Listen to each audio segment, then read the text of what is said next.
উনি দ্রুত দেশে আসবেন এবং ওনার প্রস্তুতি চলছে দেশে আসার।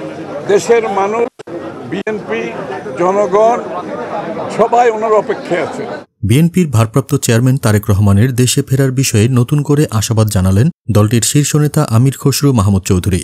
শুক্রবার ২০ জুন বাদ আসর রাজধানীর কাটাবনের একটি মসজিদে প্রয়াত রাজনীতিক মোস্তফা মহসিন মন্টুর স্মরণে আয়োজিত মিলাদ মাহফিলে অংশ নিয়ে তিনি বলেন, তারেক রহমানের দেশে ফেরার প্রস্তুতি চলছে। কবে ফিরবেন তা এখন বলা যাচ্ছে না, তবে বিএনপি সহ দেশের সাধারণ মানুষও তার প্রত্যাবর্তনের জন্য অপেক্ষায় আছে। খুব শিগগিরই তিনি দেশে ফিরবেন এই প্রত্যাশাই করছি। রাজনীতিতে এই প্রত্যাবর্তন নিয়ে প্রশ্ন তুলতেই স্পষ্ট সুরে আমির খসরু বলেন, এটা কেবল ব্যক্তি নয়, একটি আন্দোলনের শক্তি। তারেক রহমান ফিরলেই রাজনীতিতে নতুন অধ্যায় সূচিত হবে। নির্বাচন কমিশনের সাম্প্রতিক উদ্যোগের দিকে ইঙ্গিত করে আমির খসরু আশা প্রকাশ করেন, পোস্টার নিষিদ্ধ করা ও আরপিও সংশোধনের মতো বিষয়গুলোতে সব রাজনৈতিক দলের সাথেই আলোচনার ভিত্তিতেই সিদ্ধান্ত গ্রহণ করবে নির্বাচন কমিশন। তিনি বলেন, যখনই নির্বাচন আসবে তখনই তার নিরপেক্ষতা নিশ্চিত করতে হবে।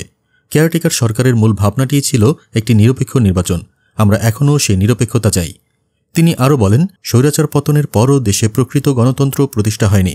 জনগণের মালিকানা আমরা চাই। গণতান্ত্রিক ব্যবস্থা ফিরিয়ে এনে জনগণের নির্বাচিত সরকার প্রতিষ্ঠা করাই বিএনপির লক্ষ্য। তখনই জবাবদিহিতা নিশ্চিত হবে। চলমান চীন সফরের প্রসঙ্গে আমির খসরু বলেন, বাংলাদেশ ও চীনের সম্পর্ক ঐতিহাসিক এবং বহুমাত্রিক। এই সফরের মাধ্যমে দুদেশের সম্পর্ক আরও গভীর হবে বলে আমরা আশাবাদী। প্রয়াত মোস্তফা মহসিন মন্টুর স্মরণে আয়োজিত দোয়া ও মিলাদ মাহফিলে বিভিন্ন রাজনৈতিক দলের নেতারা অংশ নেন।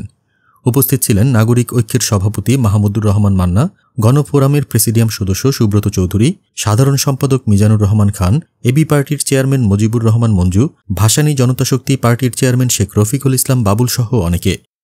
সামগ্রিকভাবে বিএনপির ভেতরে ও বাইরে রাজনৈতিক পুনর্জাগরণের আভাস স্পষ্ট। তারেক রহমানের দেশে ফেরার প্রস্তুতি সেই পুনর্জাগরণে বড় ইঙ্গিত হিসেবেই দেখা হচ্ছে। আপনারা দেখছিলেন দেশজগৎ নিউজ।